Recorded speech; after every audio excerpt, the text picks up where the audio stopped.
কোন দিন হায়াত শেষ হয়ে যাবে বলা যায় না, হায়াতের কোনো গ্যারান্টি নাই।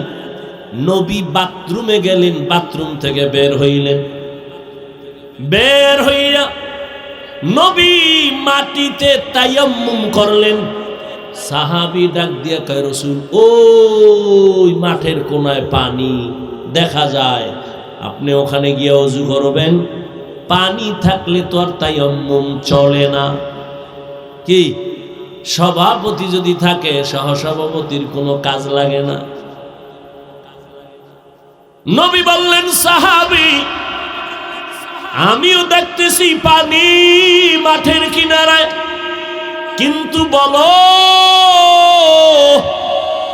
ওই পানি পর্যন্ত যাওয়ার গ্যারান্টি আছে নি? পানি পর্যন্ত যাওয়ার গ্যারান্টি নাই। এই জন্য তায়াম্মুম করে নিলাম, ওখানে যাইয়া আবার আমি ওযু করে নিব। আমার আল্লাহর আদালতের ভয়। নবী বললেন, ও সাহাবায়ে কেরাম, কোন দিন চলে যাব বলা যায় না। আমার কাছে কোনো কারো হক যদি পাওনা থাকে তাড়াতাড়ি আদায় করে নাও। আমার ছাত্রদেরকে যদি বলি, বাবারা আমার কাছে যদি কিছু পাওনা থাকো নিয়ে নাও, তো 2, 4, 5, 10 টাকা থাকলে এটা কেউ চাইবে? নবী বললেন, কারো হক থাকলে নাও, আসামির কাঠগড়ায় দাঁড়ানো যেন না লাগে। সাহাবায়ে কেরাম চুপ হয়ে গেলেন। নবী কি বলে এগুলো? লজ্জার কথা। কিছু পাইলেও তো নবী এগুলি কেউ বলবে না। কিন্তু দুঃসাহসী একজন সাহাবী দাঁড়ায় গেলেন, দাঁড়াইয়া বললেন, ইয়া রাসূলুল্লাহ, একদিন আপনি আমার শরীরে একটা টাচ করেছিলেন, এমনিতে একটা টাচ করেছিলেন হালকার উপরে। নবী কয়, তাহলে এটা তো আমি এমনি করেছি, ঠিক আছে তুমি এটার প্রতিশোধ নিয়ে নাও। সাহাবায়ে কেরাম তো আগুন হয়ে গেছে, এত বড় দুঃসাহস। নবী কইছে আর দাঁড়ায় গেছে। নবী বুঝতে পেরেছেন, এই তোমরা গরম হইও না, তাকে আসার মতো রাস্তা খুলে দাও। রহমতের নবী আমার সাহাবী সামনে আইসা কয়, ইয়া রাসূলুল্লাহ, যখন আপনি আমার শরীর টাচ করেছিলেন, আমার শরীরে কোনো জামা ছিল না, খালি গায়ে ছিল। নবী কত সরল। নবী মসজিদে বয়া রইছে, একটা জামা গায়ে। এক বাচ্চা আইসা কয়, আমার বুড়া মা একটা জামা চাইছে। নবী কয়, নাই যাও। গুইরা আবার আইছে বাচ্চা, আইসা বলে, আপনার গায়ে যেটা আছে না এটা চাইছে। নবী গায়েরটা খুলে দিয়ে দিছে, দিয়া নবী খালি গায়ে বয়ে দিছে। বেলাল তো আজান দিতে এসে দেয়, সর্বনাশ। নবী খালি গায়ে বসা। আল্লাহ আয়াত নিয়ে পাঠাইছে সূরা বনী ইসরাঈল। নবীকে গিয়া বলো, এত বেশি হাতকে প্রসারিত না করে যে নিজে নিঃস্ব হয়ে থাকবে, লজ্জা পেতে হবে। আবার এত বেশি হাত আটকাইয়া যেন না রাখে যে মানুষ তাকে কৃপণ বলে দোষারোপ করবে। সাহাবী বলেন, ইয়া রাসূলুল্লাহ, আপনি যখন আমার শরীরে টাচ করেছিলেন, আপনার গা ছিল খালি। নবী বলে, ঠিক আছে, তো আমিও জামা উঠাই। নবী পিছন থেকে জামাটা উঠাচ্ছেন, সাহাবী একটা দৌড়, এত জোরে দৌড়াইয়া পেছন দিকে ঘুরিয়া নবী যখন জামা উঠাইছেন, নবীর গর্দান মোবারকের নিচে একটা মোহরে নবুয়ত। সাহাবী দৌড়াইয়া মোহরে নবুয়তে চুমা খায়া পইরা গিয়া কয়, নবী মাফ করে দেন, বেয়াদবি করে ফেলেছি। নবী কয়, সাহাবী কি করলি? জান্নাত ওয়াজিব করে ফেললি।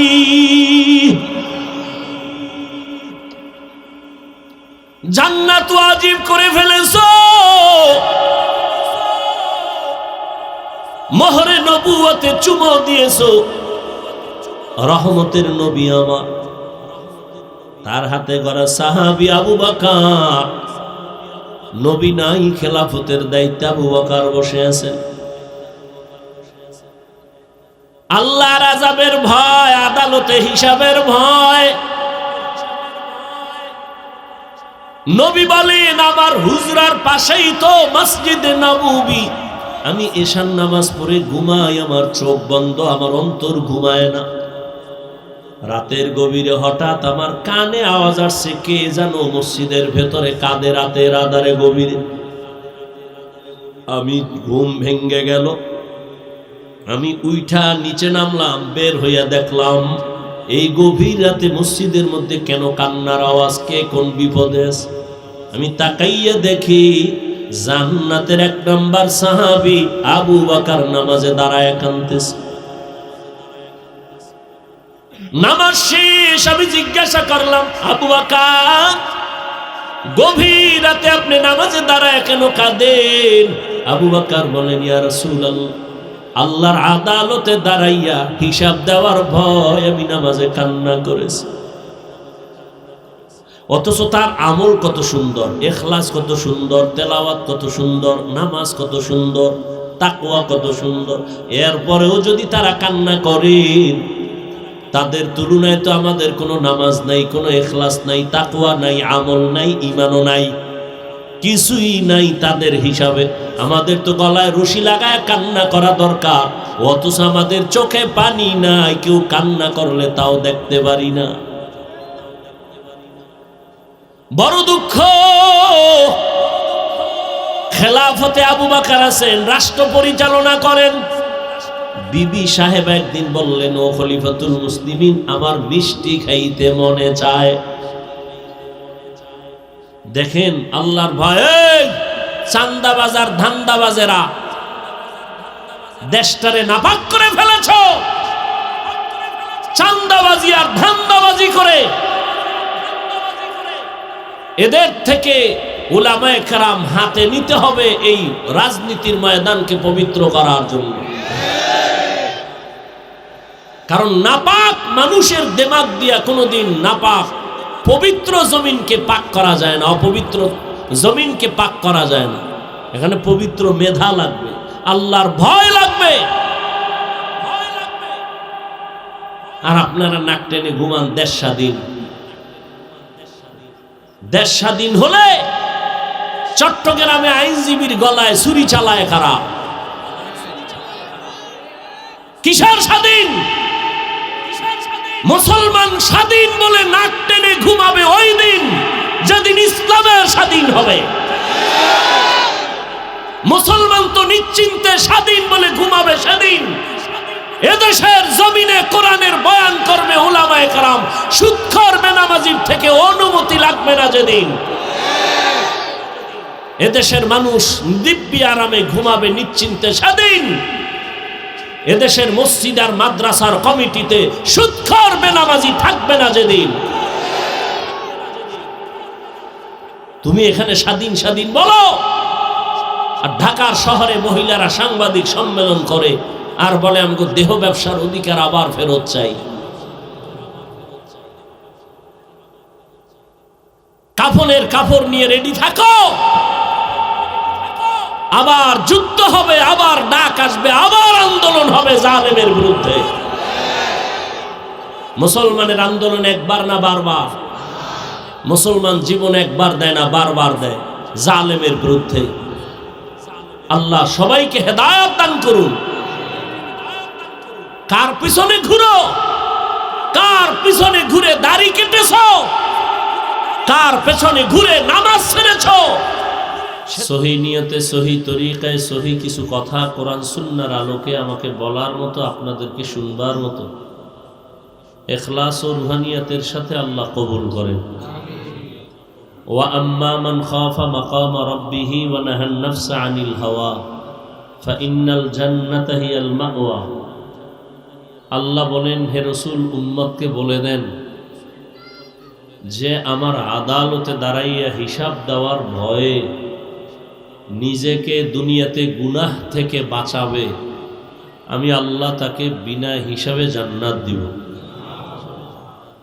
নবীজি বলেন, আলা সাবধান হে উম্মত, কুল্লুকুম রাঈন, তোমরা প্রত্যেকেই দায়িত্বশীল, অকুল্লুকুম মাসউলুন আন রাইয়াতিহি, প্রত্যেকেই দায়িত্বের কারণে আল্লাহর আদালতে জবাবদিহিতার কাঠগড়ায় দাঁড়াতে হবে, বিচারের সম্মুখীন হতে হবে। নবীজির হাদিস শুনে সাহাবাদের মধ্য থেকে কেউ বললেন, হে আল্লাহর রাসূল, দায়িত্বশীল কে কার উপর? নবীজি বললেন, অধীনস্থদের যিনি গার্ডিয়ান কর্তা হবেন সে অধীনস্থদের দায়িত্বশীল। আরেকজন সাহাবী বললেন, অধীনস্থদের দায়িত্বশীল হবে, আমার অধীনেও কেউ নাই, আমিও কারো অধীনে নাই, আমি একা, আমার কি দায়িত্ব? নবীজি বললেন, আপনি আপনার অঙ্গ প্রত্যঙ্গের দায়িত্বশীল।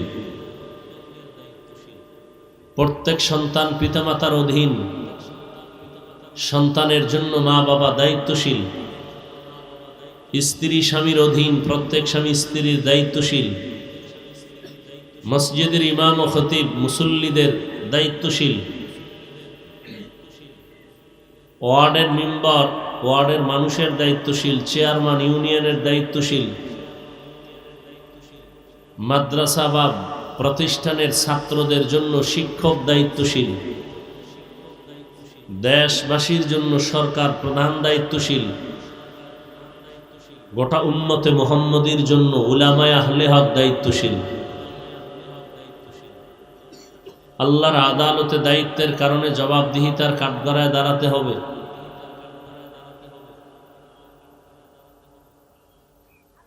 আল্লাহ কোরআনের এক আয়াতে বলেন, ইয়া আইয়ুহাল্লাযীনা আমানু কু আনফুসাকুম ওয়া আহলিকুম নারা, হে মুমিন, জাহান্নাম থেকে নিজেকে বাঁচাও, আহালকেও বাঁচাও। তো মা বাবা দায়িত্বশীল, তার আহাল সন্তান। মা বাবাও জাহান্নাম থেকে বাঁচবেন, সন্তানকেও বাঁচাবেন। স্বামী দায়িত্বশীল হিসাবে নিজেও বাঁচবেন, স্ত্রী আহাল হিসাবে তাকেও বাঁচাবেন। মসজিদের মুসল্লিদের জন্য ইমাম ও খতিব দায়িত্বশীল, কমিটি না। ভালো করে মনে রাখবেন, মসজিদের কমিটি মসজিদ মেরামতের দায়িত্বশীল, আর মুসল্লিদের দায়িত্বশীল ইমাম ও খতিব। কিন্তু আমার দেশে উল্টা চলে, মুসল্লিরও দায়িত্ব চালাকি করে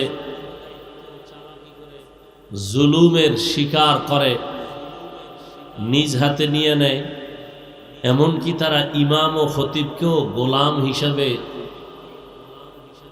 তারা নিজেদের হুকুম মানানোর জন্য বিভিন্ন প্রপাগান্ডা, বিভিন্ন ষড়যন্ত্র করে। অথচ কমিটির মূল দায়িত্ব মসজিদ সুন্দর করা, বিল্ডিং কিভাবে করবে, ইমাম খতিব কিভাবে থাকবে, আর মুসল্লিদেরকে সুন্দর করার দায়িত্ব ইমাম ও খতিবের। কোন কমিটি মুসল্লিদেরকে দ্বীনি লাইনে কিছুই দায়িত্ব নাই বলার, কিন্তু নাই তো দূরের কথা, ইমাম খতিবকেও সে চালাতে চায়। এই দোষ আমাদের কপালকে দিতে হবে, আর কাউকে না। কারণ শিয়ালের হাতে মুরগি দিলে যা হবে, ধর্মের চাবি সুদখোর বেনামাজির হাতে দিলে তাই হবে।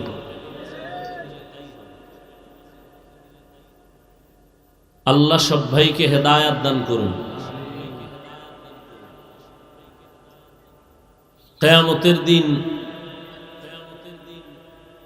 যে ব্যক্তি বলবে আমার অধীনে কেউ নাই, আমি একা, তার অঙ্গ প্রত্যঙ্গের দায়িত্ব নিয়ে আল্লাহর আদালতে দাঁড়াতে হবে। আল্লাহ বলবেন, তোমার অঙ্গ প্রত্যঙ্গের দায়িত্ব পালন করেছো?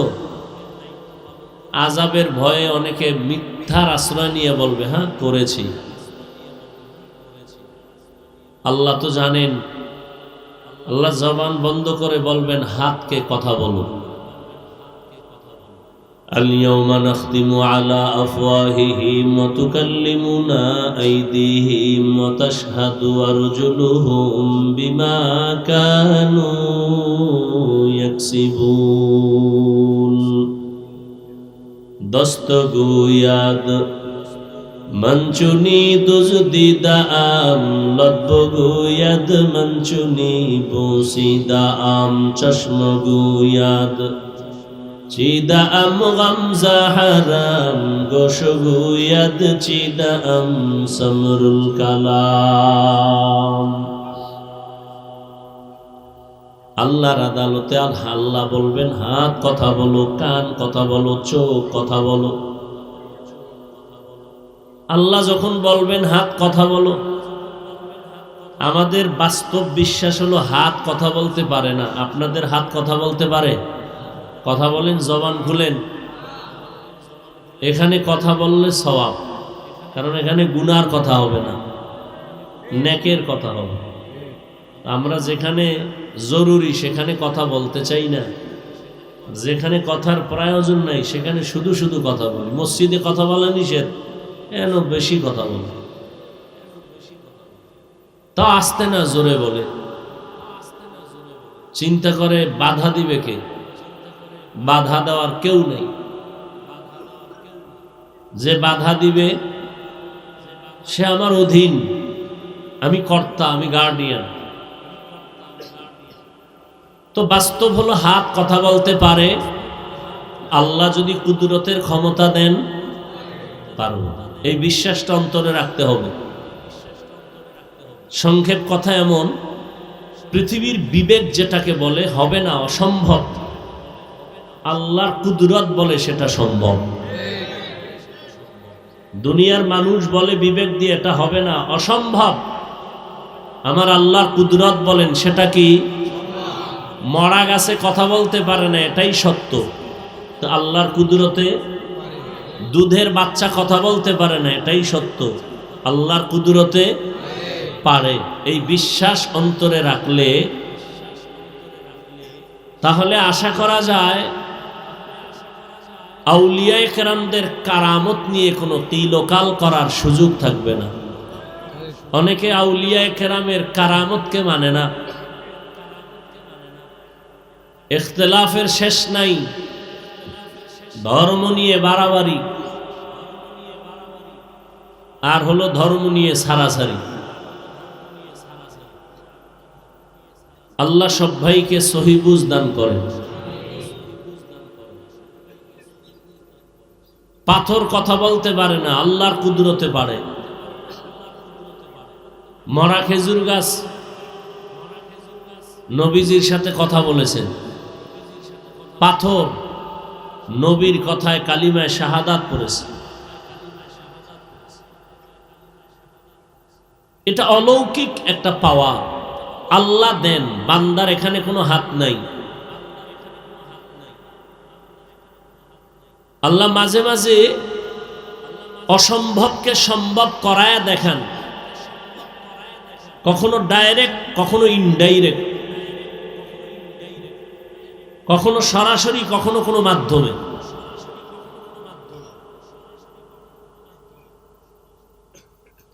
একশোতলা বিল্ডিং 100 বছরের গ্যারান্টি, এক মুহূর্তে ভেঙে যায় একটা ভূমিকম্পের কারণে। আল্লাহর কুদরত। আবার কোন আল্লাহর কুদরতি অস্বাভাবিক কিছু ক্ষমতা আল্লাহ পাক তার প্রিয় বান্দাদের দ্বারা দেখান। বান্দা দেখায় না, কে দেখান? আল্লাহ দেখান তার প্রিয় বান্দাদের দ্বারা। পৃথিবীতে আল্লাহর সব থেকে প্রিয় বান্দা আম্বিয়ায়ে কেরাম, এরপরে আউলিয়ায়ে কেরাম, ওলি আউলিয়া। আম্বিয়ায়ে কেরামের দ্বারা অলৌকিক কিছু যদি ঘটে যায় আল্লাহ দেখান, এর নাম মুআজিজা। আর আউলিয়ায়ে কেরামের দ্বারা যদি ঘটে যায় এর নাম কারামত। আবু জাহাল হাতের মুষ্টিতে পাথর নিয়ে কয়, এই ভাতিজা, আমার হাতের মুঠে কি আছে বলতে পারবা? বলে, বললে কি হবে? বলে, পুরস্কার দিব। কি দিবেন? বলে, আমি নবী মানবো, কালেমা পড়ব। নবী বলেন আমি বলতে জানি না। কেন জানো না? বলে আমি গাইবের মালিক না। গাইবের মালিক কে? قُلْ لَا يَعْلَمُ مَنْ فِي السَّمَاوَاتِ وَالْأَرْضِ الْغَيْبَ إِلَّا اللَّهُ। হে নবী, আপনি বলে দেন আসমানের বাসিন্দারা কেউ গায়েব জানে না, জমিনের বাসিন্দারা কেউ গায়েব জানে না। একমাত্র গায়েবের ইলম আছে আল্লাহর, আর কারো নাই। নবী বলেন আমি বলতে জানি না চাচা। তবে নবী এখানে আওয়াজ দিলেন, এই চাচার হাতে কি আছো একটু আওয়াজ দাও। সাথে সাথে আবু জাহালের হাতের পাথরগুলো কালিমা পড়া শুরু করলো। আরো আস্তে করে বলেন। মুসলমানের একটা আওয়াজ বাতিল ভণ্ডদের জন্য একটা আতঙ্ক। আবু জাহাল পাথরগুলো মাটির মধ্যে ফেলে কয়, ভাতিজা তুমি এত বড় জাদুকর? পাথর কথা বলতে পারে না। আল্লাহ বলাইছেননি কার মাধ্যমে? বলেন, নবীর মাধ্যমে। এর নাম মুআজিজা। নদীর মধ্যে পানি নাই বহু বছর, শুকনা নদী। একজন আল্লাহর ওলির কাছে আসলেন। আল্লাহর ওলি একটা চিঠি লিখলেন, বললেন চিঠিটা নদীর মধ্যে ফেলে দাও। লোকেরা গিয়া নদীর মধ্যে চিঠি ফেলে দেওয়া মাত্র শুকনা নদীতে পানির জোয়ার শুরু হয়ে গেল। এটা কোনো নবীর দ্বারা হয় নাই, একজন ওলির দ্বারা হয়েছে। দীর্ঘ বছর পানি নাই নদীর মধ্যে, একটা চিঠি লেখা ছাইরা দিছে, পানি শুরু হয়েছে। এটা একটা, আপনারা তো সুবহানাল্লাহ বলছেন, কত লোক বলবে এটা কি গাঞ্জাখুরি কথা? শুকনা নদীতে একটা চিঠি লেখা ছাইরা দিছে, পানির জোয়ার, এটা কেমন কথা? আচ্ছা বলো তো, এই কামটা ঘটাইল কে? দাঁড়ান, একজনে বলে কাজটা কে গড়াইলো, তো একজনে কয় কাজটা গড়াইছে চরমনাই পিশাব। তো দলিল ছাড়া কাফের, এটা হতেই পারে না। এটা চিঠি লেখা নদীর মধ্যে ফেলবে আর পানির জোয়ার হবে, এটা কেমনে হয়? না না না না, চরমনাই না। কারা করছে? কয় ঘটনাটা ঘটাইছে দেওবন্দি। কয় তারা মিনি কাফের, পুরানা। না দেওবন্দিও না, তো কে গড়াইলো? তাবলিগ গলারা। এরা মূর্খ, এটাও সম্ভব না। না না, আমরা ভুল বলছি। তাই কে গড়াইছে? এবার টানো, ইতিহাস টানো। টানতে টানতে টানতে টানতে গিয়ে দেখি এই ঘটনাটা ঘটাইছেন হযরত ওমরের চিঠি। সুবহানাল্লাহ নারায়ণ। কার মাধ্যমে ঘটছে এটা? ওমর চিঠি লেখছেন, শুকনা নদীর মধ্যে ফেলে দিছে, পানির জোয়ার শুরু হয়ে গেছে। এইবার আস্তাগফিরুল্লাহ নাউজুবিল্লাহর পার্টিরা কি বলবে? ঘটনা তো ওমর ঘটায় দিছেন। ওমর তো নবী না, ওমর তো সাহাবী, আহলুল্লাহ, ওলিয়ে কামেল। এর নাম কারামত। বিশ্বাস করলে মুমিন, অবিশ্বাস করলে বেঈমান। আল্লাহর কুদরতের দ্বারা সব সম্ভব, অবিশ্বাস করলে বেঈমান। মানে বান্দার কোনো হাত নাই।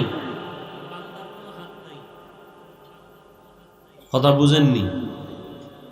এইরকম কিছু অলৌকিক ঘটনা যদি অন্য কেউ ঘটায়, যেমন আদ্রসী ঘটায় দিছে, চন্দ্রপাড়া, মাইজবান্ডার, দেওয়ানবাগ, এরকম কিছু যদি কেউ ঘটায় দেয়, দেখবেন তার মধ্যে শরীয়তের আমল আসেনি, সুন্নত আসেনি, পর্দা আসেনি। যদি না থাকে, সে যদি ঘটায়, তাহলে এটা কারামত না, এটা কুফরি কালাম বা জিনের খেলা। এটা কি কুফরি কালাম অথবা জিনের চালবাল। জিনের মাধ্যমে এরকম কিছু হতে পারে। অলৌকিক ঘটনা আল্লাহ যে ঘটাবেন কোনো গুনাহগারের দ্বারা ঘটাবেন না, আল্লাহর প্রিয় বান্দা যারা তাদের মাধ্যমে আল্লাহ ঘটায় দেখাবেন। কোথার থেকে কোথায় চলে আসছি। হাত কথা বলতে পারে না, আল্লাহ যখন বলবেন কথা বলো, হাত কথা বলবে। কেমনে বলবে? আল্লাহু আলাম। হাতকে আল্লাহ বলবেন তোমার ডিউটি যথাযথ পালন হয়েছে কিনা বলো। এই যে এক হাতে 5টা আঙ্গুল আছে না, এক একটা আঙ্গুলে কর আছে কতটা? 5 আঙ্গুলে কয়টা? এগুলো আল্লাহ অনর্থক বানান নাই। ও বান্দা, 5 বেলার নামাজ আদায় করিয়া ফরজের পরে ডান হাতের আঙ্গুলের করগুলো গুনে গুনে তুমি 33 বার আলহামদুলিল্লাহ পড়ো, 33 বার সুবহানাল্লাহ পড়ো, 34 বার তুমি আল্লাহু আকবারের তাসবিহ পড়ো। এই করগুলো গুনে গুনে পড়ো। বাম হাতে না ডান হাতে? ভালো কাজ সব সময় ডান হবে, বাম হবে না, মনে থাকবে। ভালো কাজ কোন হাতে হবে? যেমন আমাদের দেশের অনেক বুজুর্গ আল্লাহর বান্দারা রাস্তায় বিড়ি টানে ডান হাতে, তো ভালো কাজ কি? অনেকেই দেখবেন ডান হাতে বিড়ি টানে, বাম হাতে চা টানে, কারণ তার বিড়ি টানা খুব ভালো, স্বাস্থ্য সুন্দর থাকে, মেশকের ঘ্রাণ পাওয়া যায় পাশে দাঁড়াইলে। আল্লাহ হেদায়াত দান করুন। তাহলে ভালো কাজ বাম হবে না ডান? তাহলে কোন হাতের কর দিয়ে গুনবেন? অনেকে বাম হাতে গুনে, এটা উচিত না। গুনাহ হবে তা বলছি না, উচিত না। তো হাত বলবে হে আল্লাহ, এই হাত দ্বারা মা বাবার খেদমত করবে, করে নাই। এই হাত দ্বারা কোরআন শরীফে আঙ্গুল দিয়ে দিয়ে টেনে টেনে পড়বে, পড়ে নাই। বরং এই বান্দা এক ধ্বংস লীলা হাতের মধ্যে নিয়ে আঙ্গুল টেনে টেনে আলেমের বিরুদ্ধে ফেসবুকে লেখছে। আল্লাহ বলবেন চোখ তোমার কি হক আদায় করেছে সাক্ষী দাও। চোখ বলবে হে মালিক, এই চোখ দিয়েছো তুমি, মা বাবা দেখবে, দেখে নাই। চোখ দিয়ে আলেম দেখবে, সওয়াব হবে, দেখে নাই। এই চোখ দিয়া বাইতুল্লাহ দেখবে, দেখে নাই। কোরআন দেখে দেখে পড়বে, দেখে নাই। বরং দরওয়াজা জানালাটা বন্ধ করে সারাটা রাত মোবাইল হাতের মধ্যে নিয়ে কবিরা গুনাহ, কবিরা গুনাহ, কবিরা গুনাহ দেখে দেখে রাত কাটিয়েছে। উলাইকা কাল আনআমি বাল হুম আদাল, উলাইকা হুমুল গাফিলুন।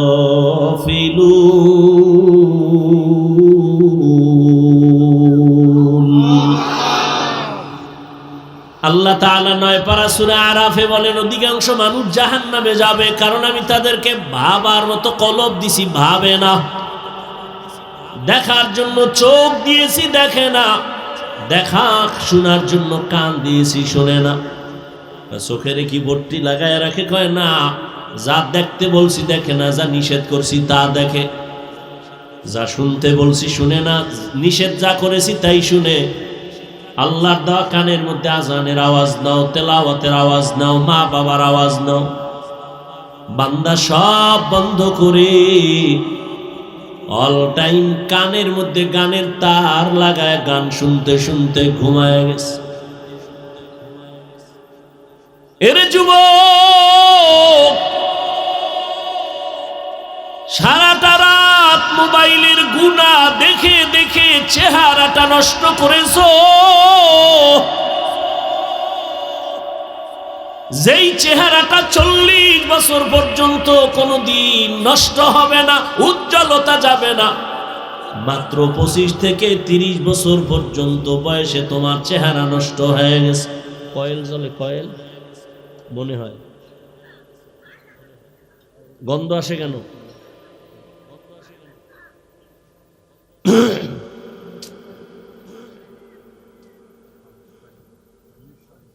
নিবেদন, কয়েল নিবেদন।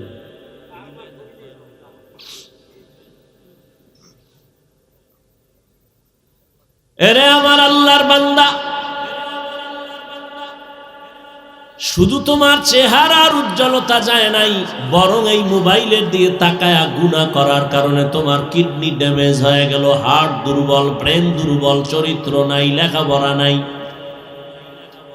তোমার মধ্যে আছে বলতে কিচ্ছু নাই, আছে একটা রুহু, এটা চলে গেলে তুমিও নেই। হুজুরেরা বলে কানে ঢুকে না, মানতেও চাও না। গোটা দুনিয়ার চিকিৎসা বিজ্ঞানীরা গুগলে সার্চ দাও, এখন লেখো টাচ মোবাইলে শরীরের কি কি অঙ্গের ক্ষতি হয়। টাচ মোবাইলের কারণে চোখের পাওয়ার থাকে না, কানের পাওয়ার থাকে না, হার্ট দুর্বল হয়, ব্রেন দুর্বল হয়, চরিত্র তো নাই। ওই নিজ হাতে জীবনটাকে নষ্ট করেছো রে যুবক। এই একটা মোবাইলকে কেন্দ্র করে মায়ের সাথে কত বেয়াদবি করেছো, বাবার সাথে কত বেয়াদবি। এই মোবাইলটাকে কেন্দ্র করে শিক্ষকের সাথে কত বেয়াদবি, আলেমের সাথে কত বেয়াদবি। এই মোবাইলকে কেন্দ্র করে কত সন্তান মা বাবার টাকা চুরি করেছো। আল্লাহ হেদায়েত দান করুন। এরে আল্লাহর গোলাম, কয়দিন আর কত রাত মোবাইল দিয়া কবিরা গুনাহ করলে তোর মনের আশা মিটবে, তারপরে তওবা করবি? বল বাবা, এখনো চিন্তা করো। আল্লাহ যদি তোমারে 60 বছর হায়াত দেয়, 30 বছর চলে গেছে, আর বাকি হায়াত থাকতে হবে পঙ্গু হইয়া। কারণ তোমার বাকি 30 বছর বাঁচার জন্য যেই পরিমাণ চোখের পাওয়ার লাগে, তুমি মেয়াদ শেষের আগে নষ্ট করেছো। বাকি 30 বছর বেঁচে থাকার জন্য যেই পরিমাণ তোমার হাত শক্তিশালী লাগে, মোবাইলের কারণে নষ্ট করে ফেলেছো। যেই পরিমাণ কানের পাশ তোমার মেয়াদ থাকা সত্ত্বেও তুমি নষ্ট করে ফেলেছো রে বাবা। হাত থাকবে, শক্তি থাকবে না, চরিত্র থাকবে না, মানুষ ভালো জানবে না। ও দয়ার মালিক, মোবাইলের গুনাহের থেকে আমাদেরকে মেহেরবানি করে হেফাজত করে। কয়দিন আর এই দুনিয়ার রং তামাশায় জীবন কাটাইবা? জীবনে তো কম গুনাহ করো নাই, মনে চাইছে নামাজ পড়বা না, পড়ো নাই। মনে চেয়েছে পার্কে পার্কে আড্ডা দিবা, দৌড়ায় চলে গেছো, কারো বাধা মানো নাই। কয়দিন আর এমনে হেমনে দৌড়াইবা? করো নাই কি? তোমার মতো কত তাজা যুবক চলে গেল, তুমি কি ভুলে গেছো? ছাত্র জনতার বৈষম্য বিরোধী আন্দোলনে কত যুবকের তাজা লাশ, ডেঙ্গুতে কত যুবক। এমন একটা দিন নাই যে যুবকের লাশের কোনো খবর নাই। আর কত পার্কে পার্কে দৌড়াইলে তোমার মনের আশা মিটবে, তারপরে তওবা করবা? ও আমার কলিজার বাবা, আর কত গুনাহ করলে তোমার মনের আশা মিটবে, তারপরে তওবা করবা? এবং এটাও ভাবো, হায়াতের আর বাকি আছে কতদিন। জিন্দেগি মে বন্দগি তু কর নাহি, জিন্দেগি মে বন্দগি তু কর নাহি, जिंदगी पे बंदगी शर्मिंदा है, जिंदगी पे बंदगी शर्मिंदा है। यहाँ हम सब मुसाफिर दिल ना लगा, अहले दिल की नजर से रूह करता जा, यहाँ हम सब मुसाफिर मुसाफिर दिल ना लगा, अहले दिल की नजर से रूह करता जा, शाह दौलत सब फकीर गर नेक ने, शाह दौलत सब फकीर गर नेक ने, जिंदगी में बंदगी तू कर नहीं, जिंदगी में बंदगी तू कर नहीं, जिंदगी बे बंदगी शर्मिंदा है, जिंदगी बे बंदगी शर्मिंदा है, जिंदगी में बंदगी कुन बंदगी, बंदगी बे जिंदगी शर्मिंदगी। বাদশাহ হারুন রশিদের নাম শুনছেন? বাদশাহ হারুন রশিদ একদিন তার রাজপ্রাসাদে ওলামাদের একটা কাফেলা জমা করলেন দাওয়াত মেহমানদারির জন্য। উঠা বসা করলে আমি দোয়া করে দেব।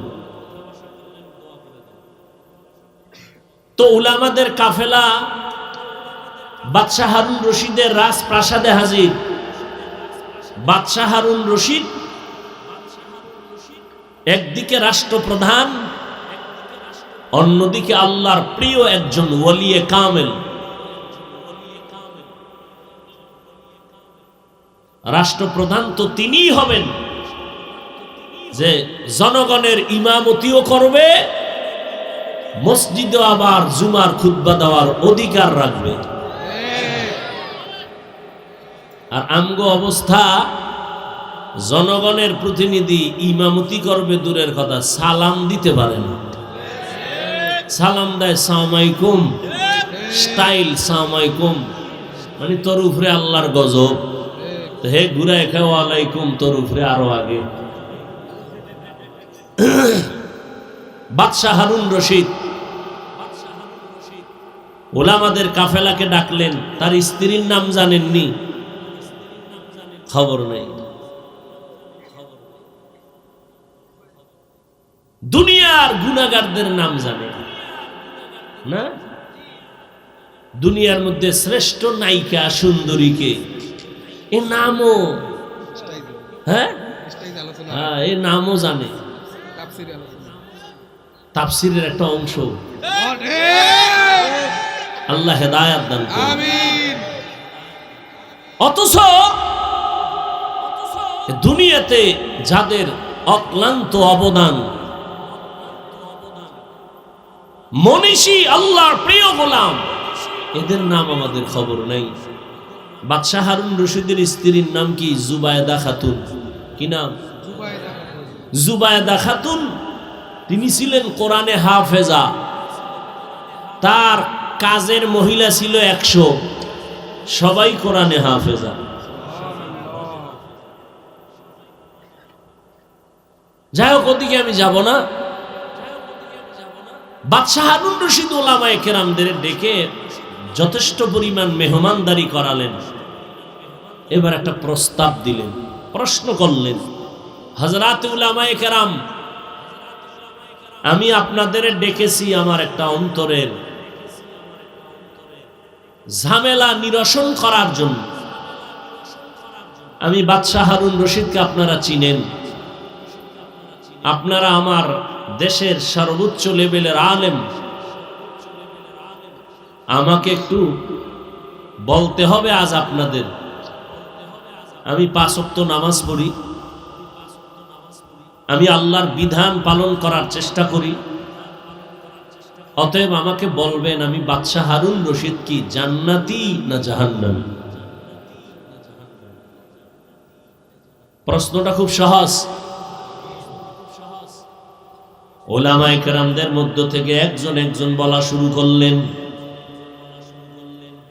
আপনি ভালো মানুষ, নেক আমল করেন,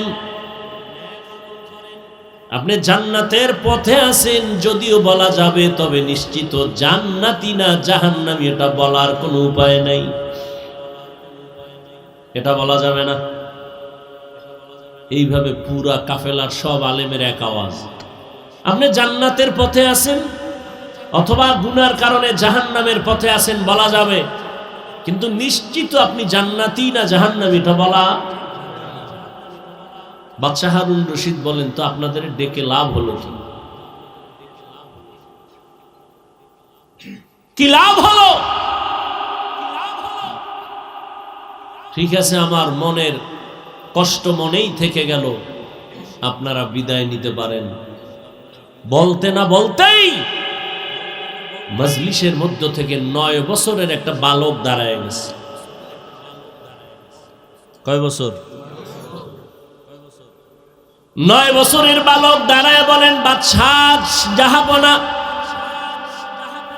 বেয়াদবি যদি মাফ করে দেন, আমি একটু কথা বলতে চাই। কয় বলো। কয় সামনে আসতে হবে। কয় আসো।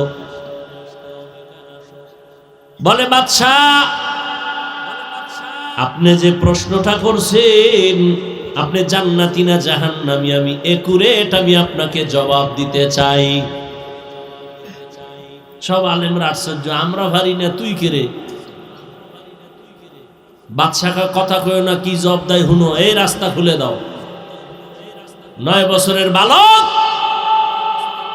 বাদশার সামনে দাঁড়াইলো, দাঁড়াইয়া কয়, আমার একটা প্রশ্ন আছে। কি প্রশ্ন? জবাবটা তো আমি দিব। বলে হ্যাঁ তুমি দিবা। তো বলেন তো, যিনি প্রশ্ন করে সে কি উপরে দামি, না যে উত্তর দেয় সে বড়? যে উত্তর দেয়। হারুন বাদশাহ কয়, হ্যাঁ যে উত্তর দেয়। তাহলে আমি উত্তর দিব। বলে হ্যাঁ। তাহলে আপনার সিংহাসনে আমাকে বসায় দেন, আপনি একটু নিচে বসেন। 9 বছরের বালক, কাটা ঘায়ে লবণের ছিটা, অস্বাভাবিক কেমন আওয়াজ, পুরা মজলিসটা আচমকা হয়ে গেল, আতঙ্কিত হয়ে গেল। এই 9 বছরের বালক, আমরা এত আলেম ওলামারা ব্যর্থ হয়ে গেলাম, এই বালক কি জবাব দেয় একটু শুনি। কিন্তু প্রথমেই তো তাক লাগায় দিল, এত বড় বাদশাহ তারে নিচে নামানোর জন্য অর্ডার দিল। বাদশাহ হারুন রশিদ অহংকারী না, বিনয়ী বাদশাহ, আল্লাহর প্রিয় আমলওয়ালা বাদশাহ। 9 বছরের বালক এ কথা যখন বলছে, দ্রুত বলে, ওজির বাচ্চাটারে আমার সিংহাসনে বসাও, আমাকে নিচে বসার বিছানা দাও।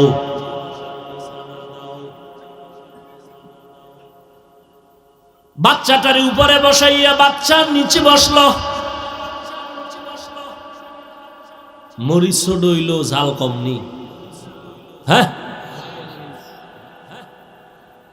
বাচ্চা সিংহাসনে বৈশা 9 বছরের বালক প্রথমে জবাব দেওয়ার আগে বলে, ও বাদশা তাকায় দেখেন, বেয়াদবি মাফ করবেন, এলেমের সম্মান তো এমনই হয়।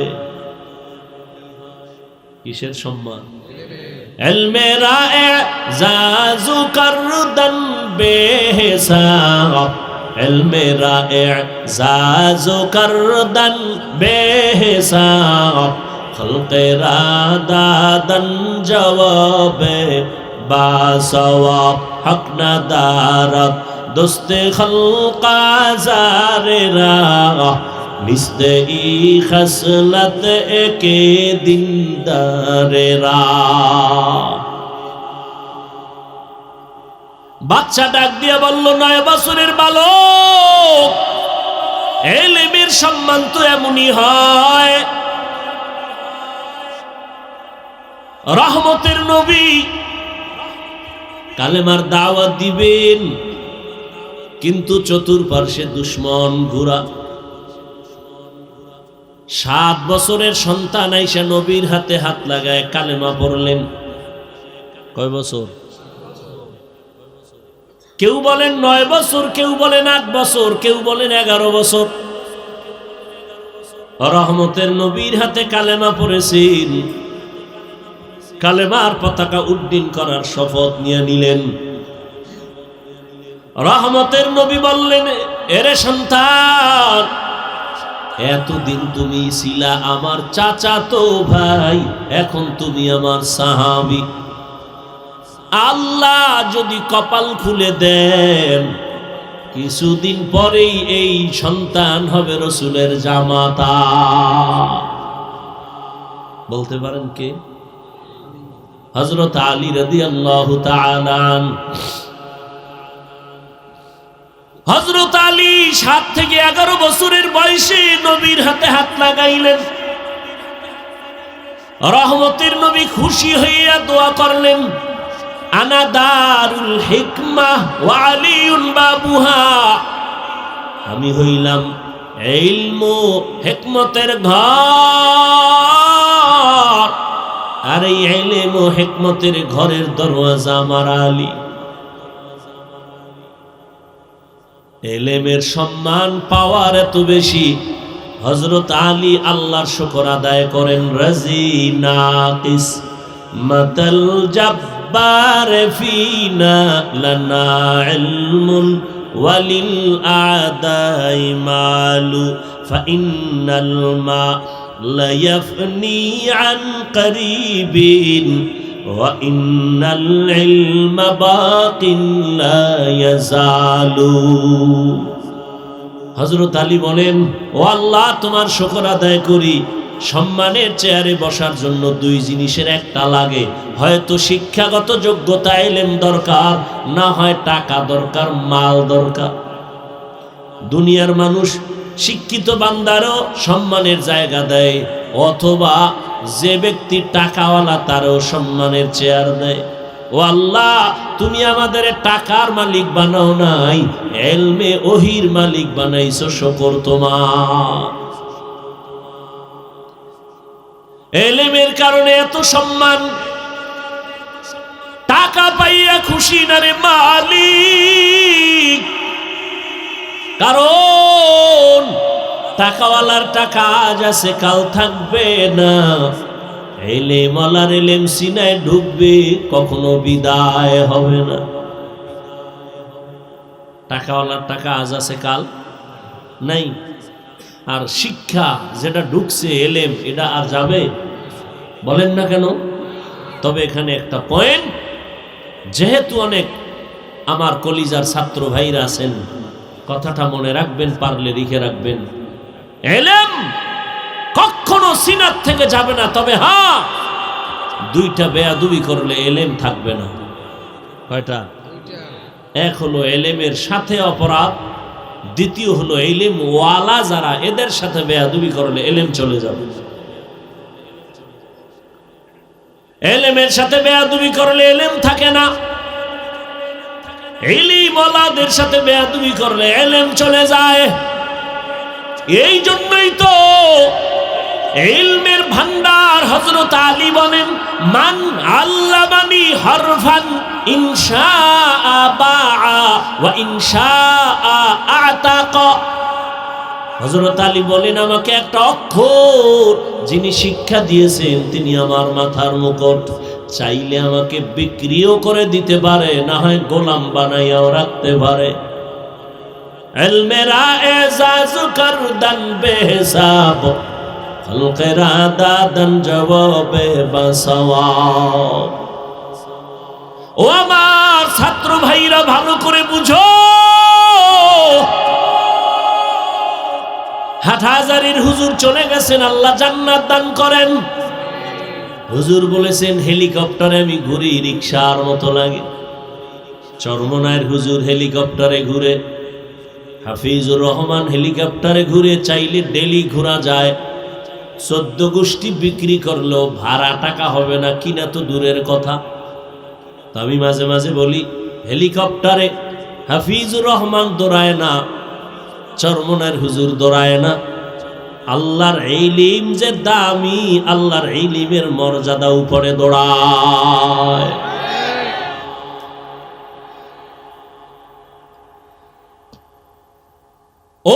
ছাত্র ভাই ভালো করে শুনো, এলেম কিন্তু দুই লাইনের এলেম আছে। একটা হলো ইলমে শয়তানি, আর একটা হলো ইলমে রহমানি। শয়তানি ইলম যখন আসবে, তোমার অহংকার বাড়বে, কিবির বাড়বে, হাসাদ বাড়বে, আমি ভাব ক্রমান্বয়ে তোমার ইলম তোমাকে বেয়াদব বানায় দিবে।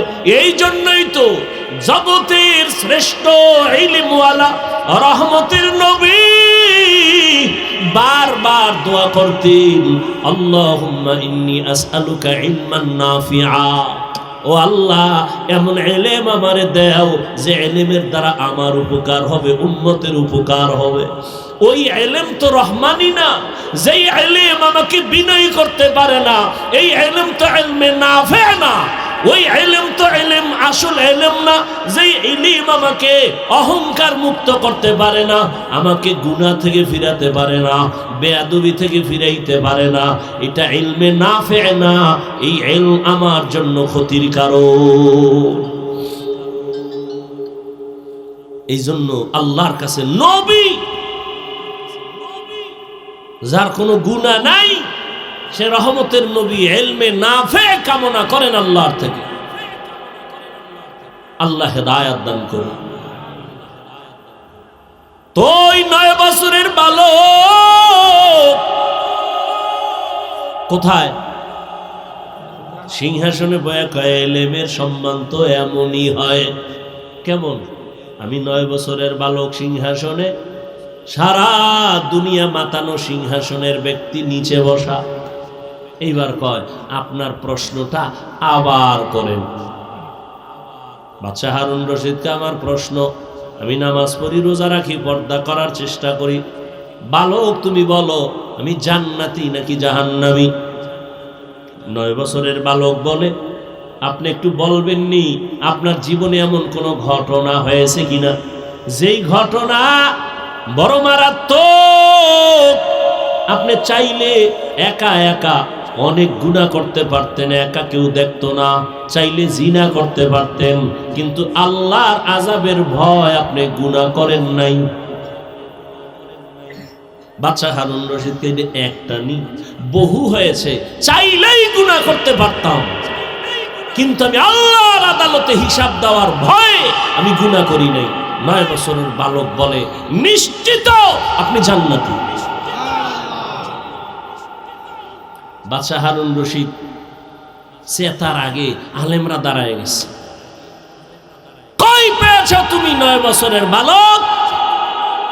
নিশ্চিত জান্নাতি বলার কোন দলিল তোমার কাছে? বলে, সব থেকে পৃথিবীর শ্রেষ্ঠ দলিল কোরআন শরীফ। দলিল না, আমি দলিল দিচ্ছি। আল্লাহর জমিনে শ্রেষ্ঠ দলিল কোরআন। বাদশা হারুন রশিদ যে নিশ্চিত জান্নাতি, তার দলিল নাও। ওয়া আম্মা মান খাফা মাকামা রাব্বিহি ওয়া নাহান নাফসা আনিল হাওয়া ফা ইন্নাল জান্নাতা হিয়াল মাওয়া। হর কে দারত খৌফ হক দর দিল মদম জান্নাতুল মাওয়া দেহদ উরা মাকাম। আল্লাহ ওয়াদা করেছেন যে আমার আদালতে দাঁড়াইয়া হিসাব দেওয়ার ভয়, নিজে গুনাহ থেকে নিজেকে বাঁচাবে। ফাইনাল জান্নাতা, নিশ্চয়ই তার জন্য জান্নাত হলো শান্তির ঠিকানা। আতিনা ফি দারে দুনিয়া না হাসান, আতিনা ফি দারে উকবানা হাসান, ইয়া গিয়াসাল মুস্তাগীসি নাহদিনা লিফতিখারা বিল উলুমে ওয়াল গিনা। আল্লাহর আদালতে দাঁড়াইয়া হিসাব দেওয়ার ভয় যতদিন পর্যন্ত বান্দার অন্তরে আসবে না, ততদিন পর্যন্ত নবীও যদি বয়ান করে কালেমা মুখে আসে না। যেই নবীর চেহারার দিকে একটা নজর দিলে পেটের ক্ষুধা থাকে না, কেমন মায়ার নবী। যেই মায়ার নবীর চেহারা এত সুন্দর, একটা নজর দিলে যেই নবীর মোহাব্বতে জাহান্নামের আগুন হারাম। আম্মা জান আয়েশা রাদিয়াল্লাহু তাআলা আনহা বলেন, আমি একদিন সন্ধ্যাবেলা রাতের আধারে সুই নিয়া সুতা নিয়া সেলাইয়ের কাজ করতেছি, হঠাৎ বাতি নিভে গেল, তেল নাই, হাতের থেকে সুইটা পড়ে গেল, অন্ধকার। আমি বসে থাকলাম। এশার নামাজের পরে আমার ঘরে, আমার রুমের মধ্যে সূর্য উদিত হলো, রহমতের নবী মায়ার নবী যখন আমার হুজরায় তাশরিফ এনেছেন, রহমতের নবীর চেহারা মোবারকের আলোতে আমি খুঁটির গোড়ায় চিকন সুইটা খুঁজে পেয়েছি। ওগো নবীর উম্মতেরা,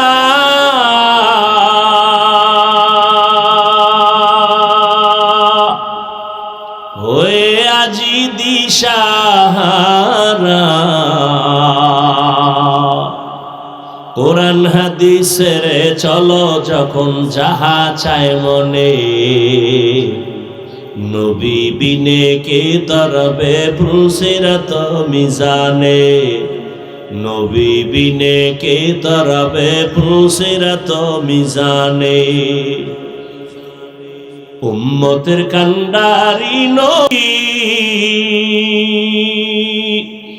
কাঁদেছেন উম্মতের লাগি,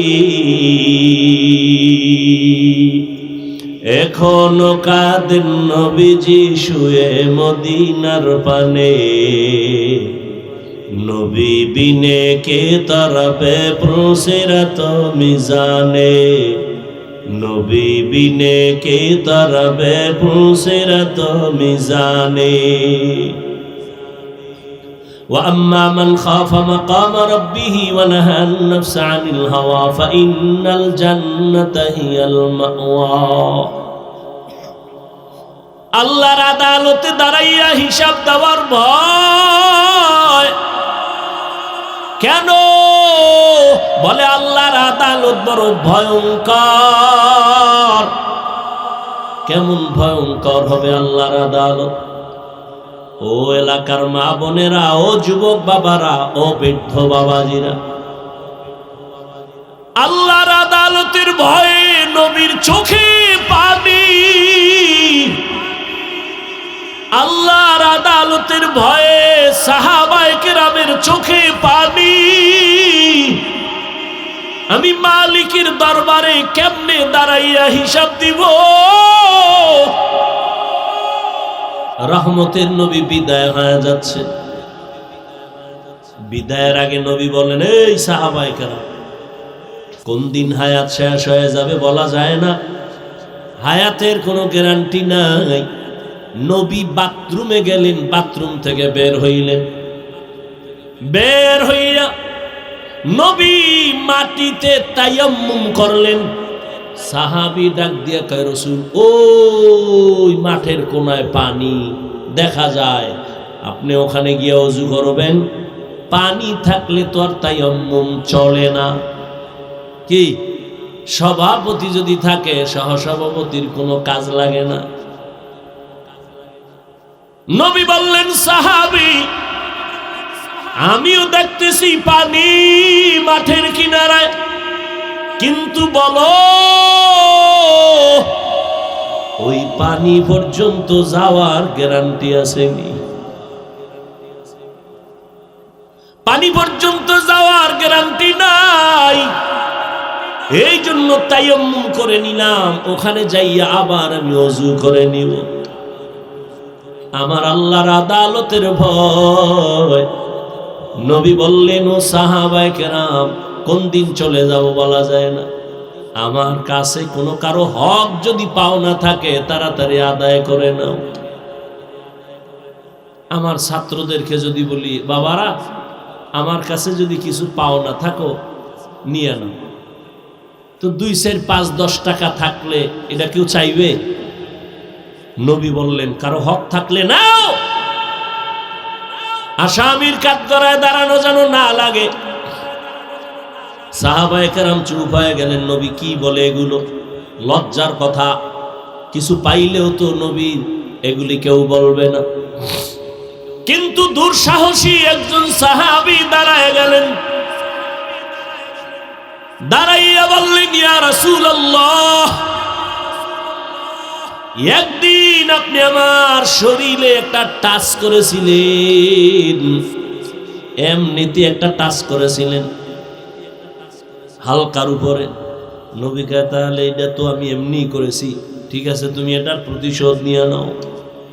সাহাবায়ে কেরাম তো আগুন হয়ে গেছে, এত বড় দুঃসাহস। নবী কইছে আর দাঁড়ায় গেছে। নবী বুঝতে পেরেছেন, এই তোমরা গরম হইও না, তাকে আসার মতো রাস্তা খুলে দাও। রহমতের নবী আমার সাহাবী সামনে আইসা কয়, ইয়া রাসূলুল্লাহ, যখন আপনি আমার শরীর টাচ করেছিলেন, আমার শরীরে কোনো জামা ছিল না, খালি গায়ে ছিল। নবী কত সরল। নবী মসজিদে বয়া রইছে, একটা জামা গায়ে। এক বাচ্চা আইসা কয়, আমার বুড়া মা একটা জামা চাইছে। নবী কয়, নাই, যাও। গুইরা আবার আইছে বাচ্চা, আইসা বলে, আপনার গায়ে যেটা আছে না, এটা চাইছে। নবী গায়েরটা খুলে দিয়ে দিছে, দিয়া নবী খালি গায়ে বয়ে দিছে। বেলাল তো আজান দিতে এসে দেয়, সর্বনাশ। নবী খালি গায়ে বসা। আল্লাহ আয়াত নিয়ে পাঠাইছে সূরা বনী ইসরাঈল। নবীকে গিয়া বলো, এত বেশি হাতকে প্রসারিত না করে যে নিজে নিঃস্ব হয়ে থাকবে, লজ্জা পেতে হবে। আবার এত বেশি হাত আটকাইয়া যেন না রাখে যে মানুষ তাকে কৃপণ বলে দোষারোপ করবে। সাহাবী বলেন, ইয়া রাসূলুল্লাহ, আপনি যখন আমার শরীরে টাচ করেছিলেন, আপনার গা ছিল খালি। নবী বলে, ঠিক আছে, তো আমিও জামা উঠাই। নবী পিছন থেকে জামাটা উঠাচ্ছেন, সাহাবী একটা দৌড়, এত জোরে দৌড়াইয়া পেছন দিকে ঘুরিয়া নবী যখন জামা উঠাইছেন, নবীর গর্দান মোবারকের নিচে একটা মোহরে নবুয়ত। সাহাবী দৌড়াইয়া মোহরে নবুয়তে চুমা খায়া পইরা গিয়া কয়, নবী মাফ করে দেন, বেয়াদবি করে ফেলেছি। নবী কয়, সাহাবী কি করলি? জান্নাত ওয়াজিব করে ফেললি।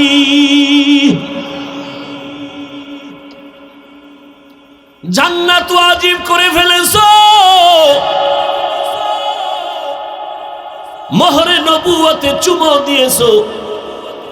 রহমতের নবী আমার, তার হাতে গড়া সাহাবী আবু বকর। নবী নাই, খেলাফতের দায়িত্বে আবু বকর বসে আছেন। আল্লাহর আযাবের ভয়, আদালতে হিসাবের ভয়। নবী বলেন, আমার হুজরার পাশেই তো মসজিদে নববী। আমি এশার নামাজ পড়ে ঘুমাই, আমার চোখ বন্ধ, আমার অন্তর ঘুমায় না। রাতের গভীরে হঠাৎ আমার কানে আওয়াজ আসছে, কে যেন মসজিদের ভেতরে কাঁদে রাতের আধারে গভীরে।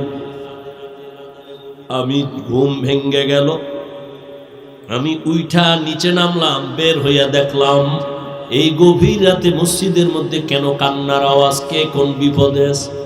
আমি তাকাইয়া দেখি জান্নাতের 1 নম্বর সাহাবী আবু বকর নামাজে দাঁড়ায় কাঁদতেছে। নামাজ শেষ, আমি জিজ্ঞাসা করলাম, আবু বকর, গভীর রাতে আপনি নামাজে দাঁড়ায় কেন কাঁদেন? আবু বকর বলেন, ইয়া রাসূলুল্লাহ, আল্লাহর আদালতে দাঁড়াইয়া হিসাব দেওয়ার ভয় আমি নামাজে কান্না করেছি। অথচ তার আমল কত সুন্দর, ইখলাস কত সুন্দর, তেলাওয়াত কত সুন্দর, নামাজ কত সুন্দর, তাকওয়া কত সুন্দর। এরপরেও যদি তারা কান্না করেন, তাদের তুলনায় তো আমাদের কোনো নামাজ নাই, কোনো ইখলাস নাই, তাকওয়া নাই, আমল নাই, ঈমানও নাই, কিছুই নাই তাদের হিসাবে। আমাদের তো গলায় রশি লাগায় কান্না করা দরকার, অথচ আমাদের চোখে পানি নাই, কেউ কান্না করলে তাও দেখতে পারি না। বড় দুঃখ। খেলাফতে আবু বকর আছেন, রাষ্ট্র পরিচালনা করেন। বিবি সাহেব একদিন বললেন, ও খলিফাতুল মুসলিমিন, আমার মিষ্টি খাইতে মনে চায়। দেখেন আল্লাহর ভয়ে চান্দাবাজার ধান্দাবাজেরা দেশটারে নাপাক করে ফেলেছ। চান্দাবাজি আর ধান্দাবাজি করে এদের থেকে উলামায়ে কেরাম হাতে নিতে হবে এই রাজনীতির ময়দানকে পবিত্র করার জন্য। কারণ নাপাক মানুষের দিমাগ দিয়া কোনোদিন নাপাক পবিত্র জমিনকে পাক করা যায় না, অপবিত্র জমিনকে পাক করা যায় না। এখানে পবিত্র মেধা লাগবে, আল্লাহর ভয় লাগবে। আর আপনারা নাক টেনে ঘুমান দেশ স্বাধীন। দেশ স্বাধীন হলে চট্টগ্রামে আইনজীবীর গলায় ছুরি চালায় কারা? কিসের স্বাধীন? মুসলমান স্বাধীন বলে নাক টেনে ঘুমাবে ওই দিন যেদিন ইসলামের স্বাধীন হবে। মুসলমান তো নিশ্চিন্তে স্বাধীন বলে ঘুমাবে সেদিন এদেশের জমিনে কোরআনের বয়ান করবে উলামায়ে কেরাম, সুদখোর বেনামাজির থেকে অনুমতি লাগবে না যেদিন। এদেশের মানুষ দিব্যি আরামে ঘুমাবে নিশ্চিন্তে সেদিন এদেশের মসজিদ আর মাদ্রাসার কমিটিতে সুদখোর বেনামাজি থাকবে না যেদিন। তুমি এখানে স্বাধীন স্বাধীন বলো, আর ঢাকার শহরে মহিলারা সাংবাদিক সম্মেলন করে আর বলে আমাকে দেহ ব্যবসার অধিকার আবার ফেরত চাই। কাফনের কাপড় নিয়ে রেডি থাকো,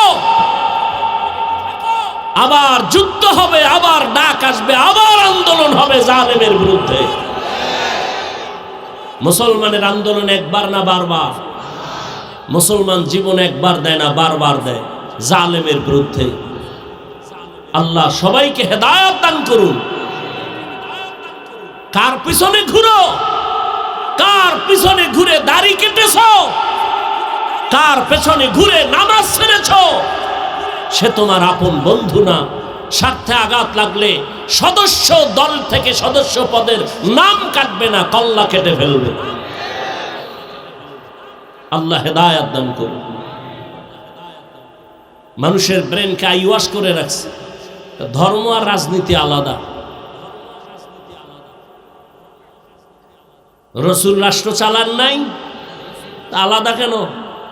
সুলাইমান নবী গোটা দুনিয়া চালাইছেন, চালান নাই? ইউসুফ নবী মিশরের অর্থমন্ত্রী ছিলেন, ছিলেন না? এ ঘটনা কোরআনে নাই? কেন বলেন ইসলামে রাজনীতি নাই, কোরআনে রাজনীতি নাই? হ্যাঁ, আপনার চান্দাবাজি আর ধান্দাবাজি ইসলামে নাই। ইসলামে কি আছে? মালিক যেই প্লেটে খাবে গোলাম একই প্লেটে খাবে। ইসলাম কি বলে? কর্মচারী কাজ করবে, ঘাম ঝরার আগে বেতন দিয়ে দাও।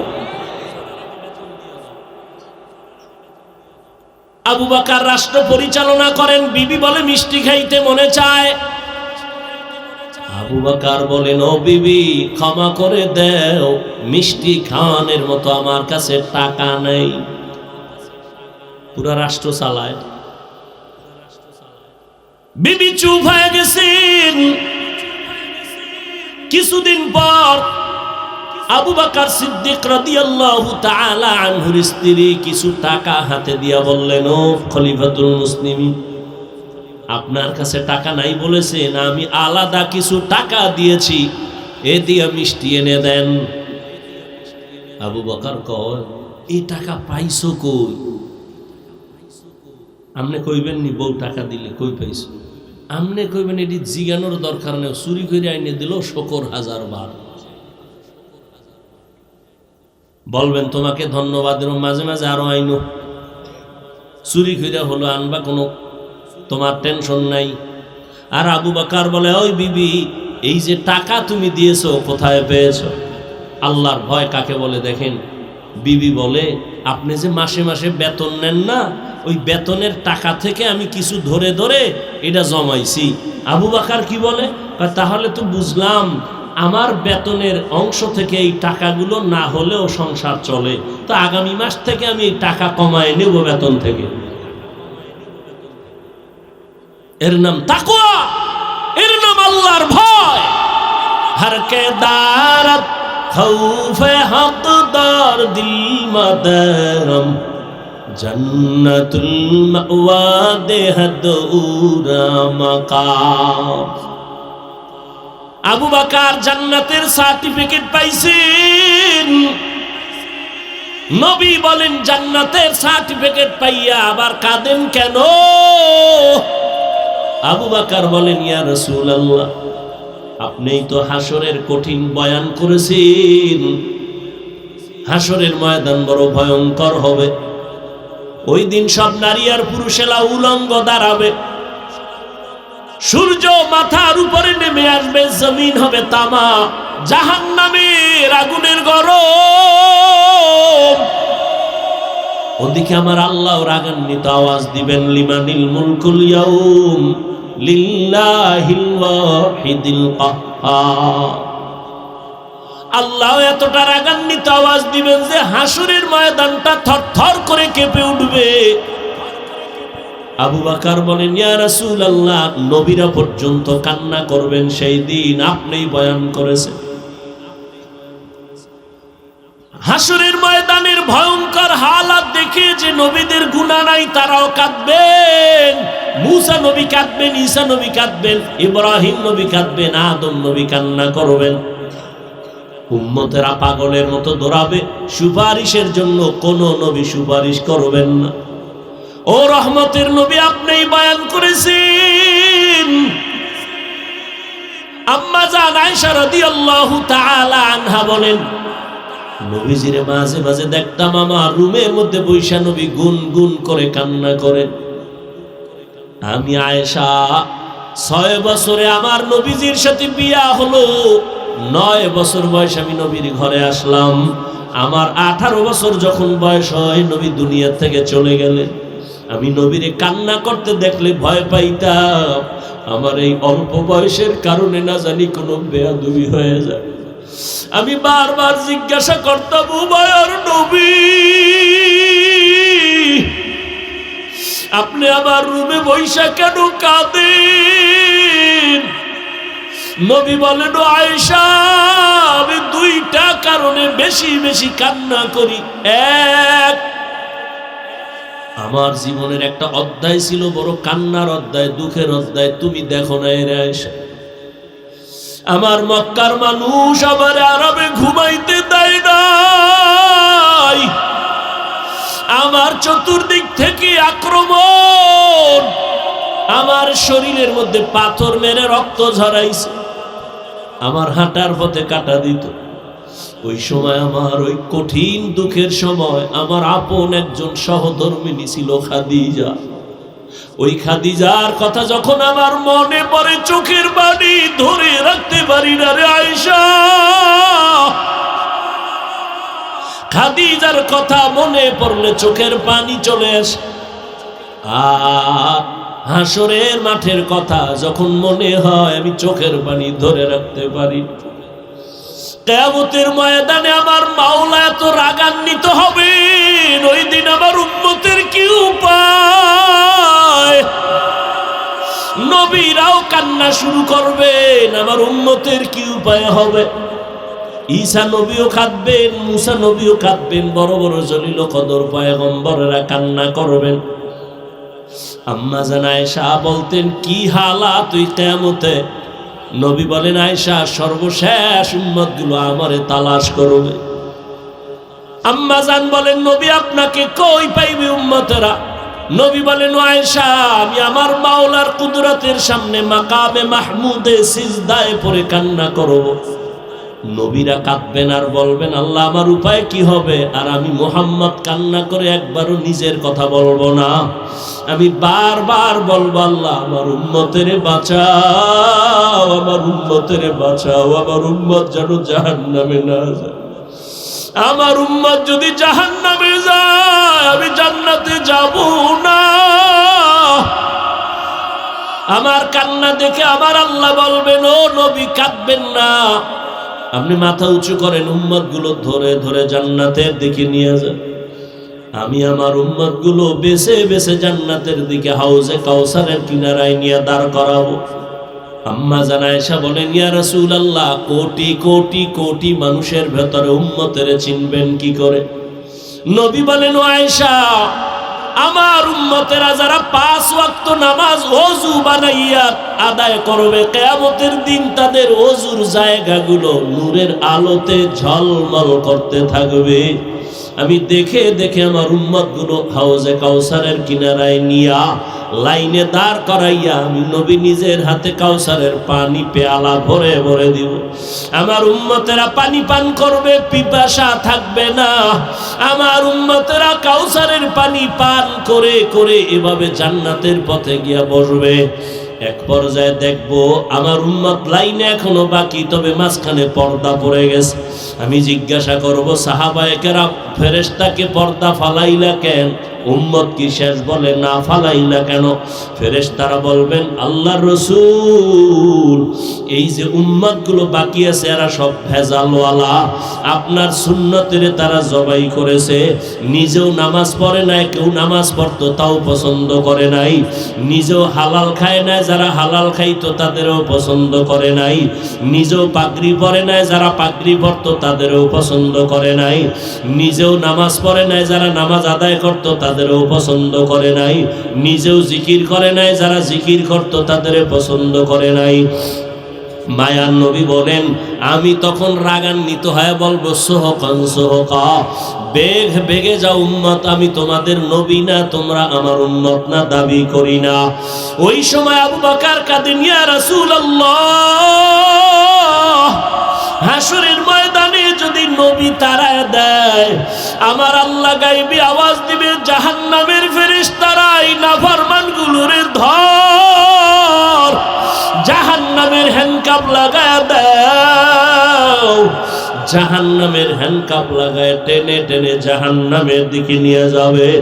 ওয়াসিকাল্লাযীনা কাফারু ইলা জাহান্নামা যুমারা হাত্তা ইযা জাউহা ফুতিহাত আবওয়াবুহা ওয়া ক্বাল, জাহান্নামের আগুনের গরমে চামড়াগুলো খসে খসে পড়ে যাবে।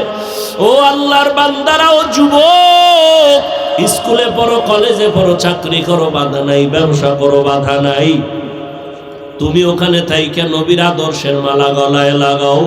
মা বাবার দোয়া নিয়া, শিক্ষকের দোয়া নিয়া, উলামায়ে কেরামের দোয়া নিয়া চলো, নামাজ পড়ো আর আল্লাহর কাছে গুনাহ থেকে তওবা করো। তুমি যদি গুনাহমুক্ত হয়ে নামাজ পড়ো, চাকরিও যাবে না, ব্যবসাও যাবে না, লেখাপড়াও যাবে না। তোমার মতো কত যুবক স্কুল কলেজে পড়ে, নামাজ পড়ে, দাড়িওয়ালা, অভাব নাই, তুমি কেন পারবা না? তোমার মতো কত আল্লাহর বান্দা জেনারেল লাইনে থাকে, গাড়ি চালায়, নামাজ ছাড়ে না, তুমি কেন পারবা না? তোমার মতো কত গোলাম চাকরি করে, RAB, army, police, BDR, OC, DC, SP, doctor, professor, engineer, বলো তুমি কেন নামাজ পড়তে পারবা না? এখনো সময় আছে, তওবা করে নাও। ও পর্দার আড়ালের আম্মা জানেরা, আপনাদের জীবনটা তুই যে ধন্য, আপনারা নবীদের মায়ের মতো দামি মা, আপনারা সাহাবায়ে কেরামদের মায়ের মতোই তো দামি মা, আপনাদের এত মর্যাদা আল্লাহ দান করেছেন। আপনারা তো হাফেজ আলেমের মায়ের মতো মা, আপনারা তো ইসমাইল নবীর মা হাজেরা আলাইহা সালামের মতো দামি নারী, আপনারা তো ঈসা নবীর মা মারিয়াম আলাইহা সালামের মতো বড় দামি নারী, আপনারা তো বেঈমান আল্লাহর দুশমন ফেরাউনের স্ত্রী আসিয়ার মতো দামি। আসিয়া এই ফেরাউনের ঘরে থাকিয়া আল্লাহর পেয়ারা বান্দি হয়ে কবরে চলে গেছেন। রহমতের নবী বলেন, কিয়ামতের ময়দানে আমার সাথে আসিয়ার সাথে জান্নাতে বিবাহের ব্যবস্থা হয়ে যাবে। ও পর্দার আড়ালের মা, আপনার মতো কত মা এখনো আছে মোবাইলে চরিত্র বিক্রি করে না, স্বামীর মাল খেয়ানত করে না, 5 ওয়াক্ত নামাজ পড়ে বেপরদায় চলে না, সন্তানগুলো আদর্শওয়ালা বানানোর মেহনত করে। এরে আম্মা জানেরা, আপনারা যদি চেষ্টা করতেন, স্বামীর মাল হেফাজত করতেন, আল্লাহর কাছে নামাজ পড়ে দোয়া করতেন, আর বলতেন স্বামী আমার নামাজ পড়ো আর হালাল ভাবে কামাই করো, হারাম টাকা খেয়ে আমাদের রক্ত নাপাক করতে চাই না, সন্তানের রক্ত নাপাক করব না। আপনি যদি চেষ্টা করতেন, ইনশাআল্লাহ আপনার স্বামী দিনের পথে চলে আসতো, আদর্শ সন্তান দুনিয়াতে রেখে যাইতেন। ডাক্তার হইয়াও সন্তান কোরআন তেলাওয়াত করে মায়ের জন্য দোয়া করতে ভুলতো না। এখনো সময় আছে, তওবা করেন। ও পর্দার আড়ালের মা, জীবনে আর বেপরদায় চলবেন না, নামাজ ছাড়বেন না, স্বামীর মালের খেয়ানত করবেন না, মোবাইলে সময় নষ্ট করবেন না। ও আমার কলিজার যুবক, এখনো সময় আছে, তওবা করে নাও, আল্লাহর আযাবের ভয় অন্তরে জমা করো। জীবনে আর কোনোদিন দাড়ি কাটবা না, নামাজ ছাড়বা না, বেপরদায় চলবা না। মা বাবার নেক দোয়া নিয়া বেয়াদবির থেকে বেঁচে থাকবা, শিক্ষকের দোয়া নিয়ে চলবা, উলামায়ে কেরামের দোয়া নিয়ে চলবা, নবীর তরিকা মেনে চলবা। তওবা করার মতো যদি কারো অন্তর তৈরি হয়, মুনাফিকি যদি অন্তরে না থাকে, দুর্বলতা না থাকে, তওবার নিয়ত যাদের অন্তরে আছে, দুটো হাত আল্লাহকে দেখাইয়া দাও। আয় আল্লাহ, আমাদের হাতগুলো কবুল করে নেন, তওবা কবুল করে নেন, তওবার উপরে মজবুত হইয়া চলার মতো তৌফিক দান করেন, আমিন।